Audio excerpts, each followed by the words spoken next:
Добрый вечер, шановні глядачі. З вами Александр Кнырович и «Атмосфера». Тушу коровы достали з могильника и отвезли на перапрацоўванне, на мясокомбинат. Там з яе, відаць, зрабілі нейкі якасны прадукт и некуды продали. 20 тысяч пьяных калгаснікаў были заспетыя просто на працоўных местах. И гэта толькі протоколы.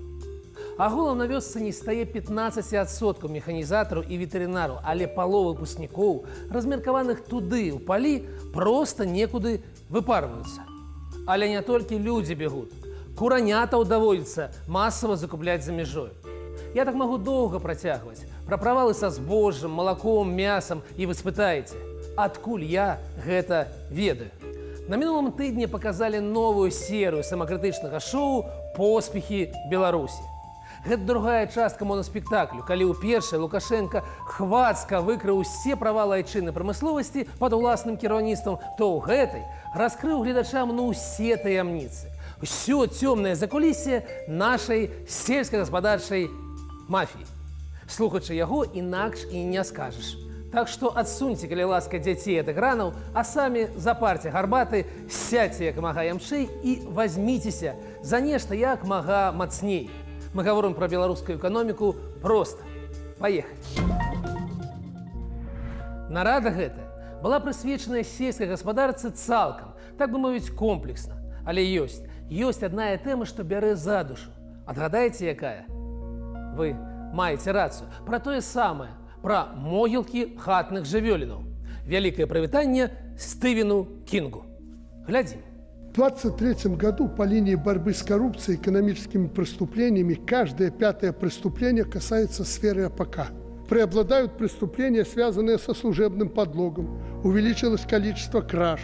Кроме того, в этом году при контроле движения скота возбуждены 104 уголовных дела, выявлены приписки. 2000 голов скота – это в основном хозяйство с наибольшим количеством падежа. И такая картина по всем областям. Например, в Любани, Минской области, не знаю даже как назвать этих людей, дошли до того, что изымали из скотомогильников туши падшего крупного рогатого скота, разделывали их и продавали на мясо в кавычках населению. Доложите, какие меры приняты. Практически в каждом хозяйстве нарушаются требования технологических регламентов.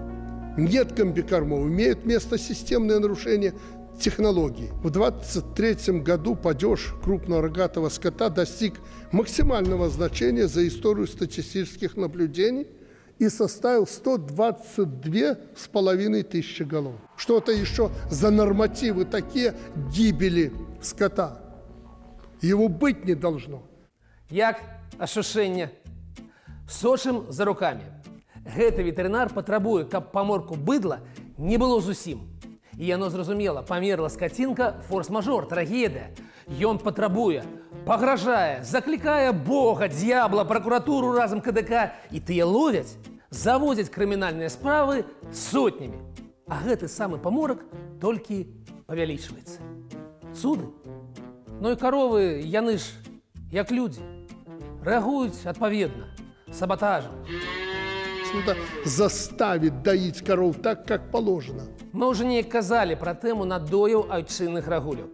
І тады я арыентаваўся на 6 тысяч кілаграмаў за год на корову. Выходзіць, сітуацыя прыкметна горшая – 5850. Нагадаю, у суседняй Польшы 9. І гэта пры тамтэйшым капіталізме. Усё ж не аднымі коровамі жыве сельская гаспадарка. Са збожжамі у нас таксама ліха ведае, што атрымліваецца. Мы не сумели удержать уровень 2022 года. Не добрали свыше 1 миллиона тонн зерна, 63 тысячи тонн овощей и 10 тысяч тонн льняного волокна. Почти в каждой третьей организации урожайность зерна составила ниже 20% с гектара. Во-вторых, снижаются объемы внесения минеральных удобрений. Не проводится полный комплекс защитных мероприятий на посевах сельскохозяйственных культур. Наглядный пример. На поле близ деревни Красная Нива 40 гектаров проведен сев смеси ярового ячменя и овса без внесения фосфорных удобрений по неубранным камням и бытовому мусору. Значительная часть семян оказалось просто на поверхности не заделано. Тут пытанняў у мяне два. Першае.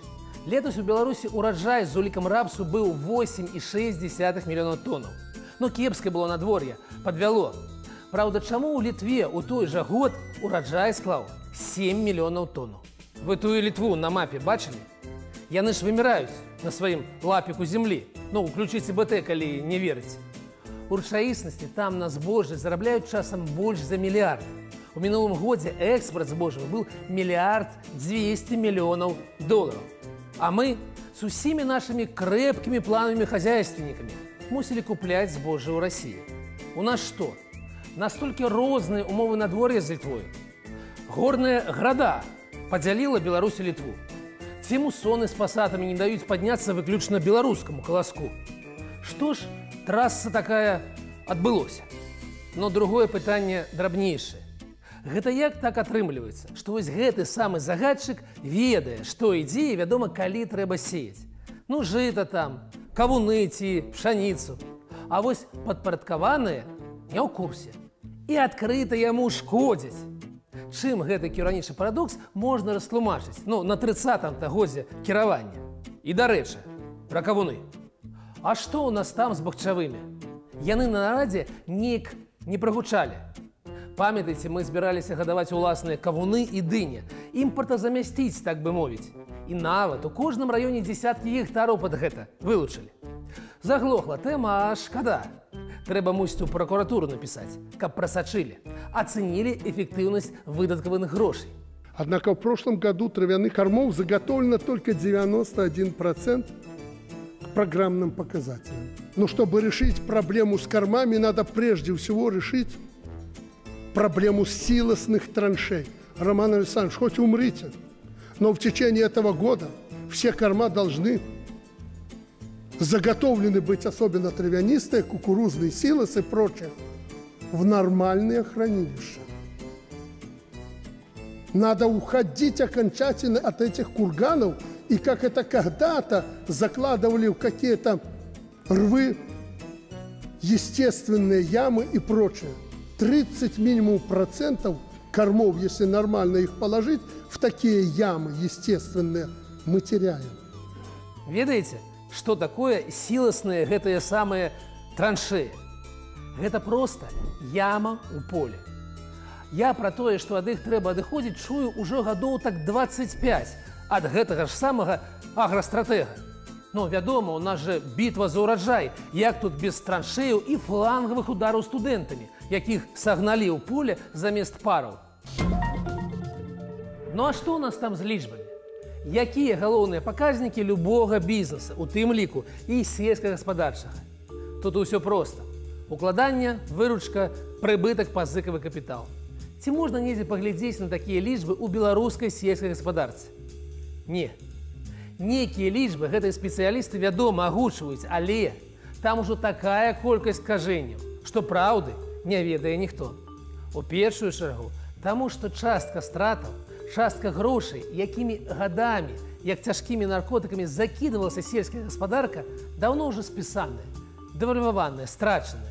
А па-другое, ніхто не ўлічвае суму дзяржаўнага падтрымання некалькі мільярдаў долараў, якія атрымлівае сельская гаспадарка ў выглядзе танных або бясплатных паліва, угнаенняў, тэхнікі. Іх не ўлічваюць у радку выдаткі. Гэтыя грошы ідуць як бы па-за балансам. З улікам іх больш як палова гэтага сектару проста стратная. Там мінус на мінусе і мінусам паганяе. Ну і трэцяе, што таксама ломіць справаздачнасць. Гэта такія чыста беларускія загагуліны. Калі, напрыклад, перапрацоўнікі малака бяруць у банку крэдыты, каб пракрэдытаваць фермы. На гады наперад. На гады. Не верыце? Ну, давайте поглядим. Не дело, когда переработчики берут кредиты на годы вперед, авансируя этим самым село. Получается, что это не бизнес, а социальный проект. В данных условиях рентабельность населения никогда не выйдет на двузначные цифры и приличных зарплат не будет. Таму верыць у любые лічбы беларускай статыстыкі, згледзячы грошай, зусім бессэнсоўны занятак. Там проста няма пра што казаць. Спачатку трэба пачысціць балансы, а потым ужо аналізаваць. Ёсць настолькі лічбы, які называў сам Лукашенко на гэтай нарадзе у выглядзе сваіх жаданняў. А яшчэ леташняя справаздача і праграма развіцця сельскай гаспадаркі на цяперашнюю пяцігодку. Давайте параўнаем. Як вам? Бог з імі, з бураком ды рапсам, а вось са збожжавымі гэтай 10 мільёнаў тоннаў цалкам дасягальны. Калі б у нас была сельская гаспадарка Літвы, нам бы іх падгледзець. Наш максимум быў 22-м, ён быў 8,6. І да плану, што быў запісаны ва ўсіх дакументах, пад які былі вылучаныя патрачаныя грошы і велізарныя грошы. Да гэтага плану было далёка, а ўжо да 10 мільёнаў і пагатоў.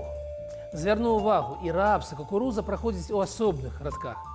Ну а пра яйкі і казаць няма чаго. І іх вытворчасць не расце, а падае. Ну і малако. Як бачыце, жаданне Лукашэнкі зусім не звязанае з рэальнасцю. Ягоныя фантазіі асобна, рэальнасць асобна. У прынцыпе, ўжо можна кагосьці расстрэльваць за невыкананне плану пяцігодкі. Ну і вядома, наконт малака, закавыка ў надоях. У Польшы 9 тысяч кілаграмаў на карову. У нас меней за 6. І як заявіў сам галоўны вусаты малочнік, у 20% гаспадарак наогул 3. Там, відаць, шклянкамі дуюць. Што яшчэ? Ну так, Лукашенко ж паўтарыў старую байку пра тое, што Беларусь уваходзіць у топ-5 краінаў сусветных экспарцёраў малочнай прадукцыі. Но гэтую хлусню мы ўжо разбіралі. Гэта чыстае махлярства. Яны еўразвяз лічаць за адную краіну. То бок Італію, Францыю, Нямецчыну і яшчэ 24 краіны лічаць разам, як адну. І вось воля, топ-5. Што яшчэ? З 7,5 мільярдаў экспарту трэба зрабіць 9. Гэтага ніколі не будзе пры Лукашэнку. Проста не будзе больш такой удалай кан'юнктуры цэнаў для Беларусі. Але не для Літвы. Там экспарт харчоў летась быў большы, чым у Беларусі. Вышэй, чым 8 мільярдаў долараў. Літва, Беларусь. Такая гісторыя. Калі-небудзь будзем вучыцца, будзем даганяць. А пакуль вернемся да нарады. Ну і вядома, кадры. З імі там на сяле, канешне, бяда. Кадровый дефицит – это, пожалуй, системообразующая проблема отрасли. Недостаток руководящих кадров рабочих профессий сегодня составляет порядка 10%. Ветеринаров, зоотехников – 15%. Конечно, мы немало делаем для привлечения молодых людей в сферу АПК. Вузы, СУЗы выделяют целевые квоты и готовят специалистов всевозможных профилей и уровней. Им предоставляются льготные кредиты, доплаты и доступное жилье. Как я уже говорил, сколько их в итоге закрепляется на рабочих местах. Передо мной цифры. На местах остается не более половины молодых специалистов. Преступление. И ведь требования по отработке у ребят жесткие. 5 лет. Наш вопрос в условиях труда, невысоком качестве сельской среды, самореализации и заработки. Ну, хто гэтага не ведае? Што ўся мілата, вось гэтая вясковая беларуская пастараль, дзе сытыя, задаволеныя маладыя сяляне сеюць, дояць, выконваюць план, што ўся гэтая мілата існуе толькі ў запаленых глуздах прапагандыстаў. У рэальнасці ж людзі адтуль проста бягуць.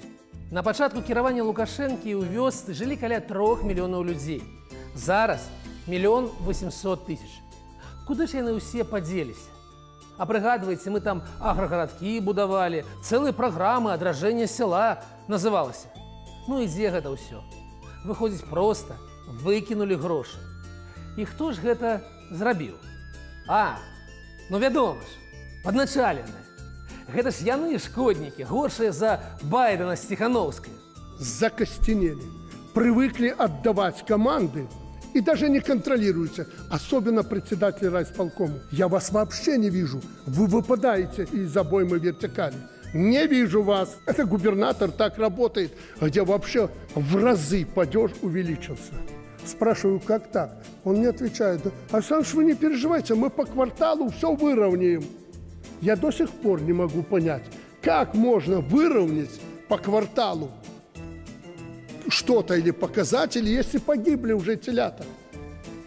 Вдумайтесь, К различным видам ответственности за это ежегодно привлекается более 10 тысяч должностных лиц. Возбуждаются уголовные дела. Но вось гэтае месца я зразумеў бы, калі б у Беларусі быў нейкі іншы кіраўнік, а цяперашні прыйшоў паўгода таму і раптам выявіў. Але ж ён усіх гэтых людзей у зале ведае як аблупленых. Ён жа іх всіх і прызначыў. І на кожнага ёсць спецыяльная папачка. Гэта ўсё ягоныя людзі. Выпускнікі акадэміі кіравання, усе як адзін. Наш гонар. Ну і маё любімае. Больш за ўсё мне спадабаўся вось гэты пасаж. Роман Александрович, мы будем гробить миллиарды рублей, вот в это вот в навоз будем загонять. Они будут воровать солярку, по домам разносить. Они будут гробить телят, поросят и прочее. И будем ссылаться, что нас не то чума, не то птичий грипп. Гэта значыць, і тут ён усё разумее. Разумее, колькі дзясяткаў мільярдаў долараў ён выкінуў у гэтую прорву. І атрымаў натоўп з некалькіх сотняў кіраўнікоў, якія сядзяць у зале і якія даўно звыкліся з ягонымі істэрыкамі і зусім на іх не зважаюць. Проста з задавальненнем жаруць ягоныя грошы. Ну, Лукашенко ж думае, што ўсе грошы ў Беларусі ягоныя. І яны жаруць у прамысловых маштабах штогод. Гэта ж зусім не першы яго выступ. Такія прыступы у яго раз на некалькі гадоў. Калі чарговым разам ён успамінае пра тое, як ён хацеў. Я хацеў выбудаваць вертыкаль, дзе ён галоўны, камандуе, а ўсе выконваюць. І каб каровы, як у Нідерландах, і трактары не горшыя за нямецкія, і механізатары, маладыя, усмешлівыя, і даяркі тут побач, кланяюцца, дзякуюць, разам з каровамі. А тут такое. І вось раз на пару гадоў пнецца нешта зрабіць. Выскоквае на трыбуну і крышыць, пагражае камусьці. А тыя ў зале слухаюць, ківаюць, вельмі спраўна запісваюць нешта. Потым ён супакойваецца і забываецца. Да наступнага разу. Толькі часам успомніць, патэлефануе зайцу ці русаку і строгім голасам: «Выконваеце?» Яны ў адказ: «Вядома, ваше правасхадзіцельства, а як жа?» Ён і зноў супакойваецца. А што рабіць? Да нічога. Не трэба нічога рабіць. Сельская гаспадарка такая ж галіна, якая і ты або гандаль. Ёю не трэба камандаваць і вызначаць за яе. Яна сама ўсё зробіць, як у Літве, у прыватным парадку, без кіраўнічых указанняў. Будзе толькі лепей.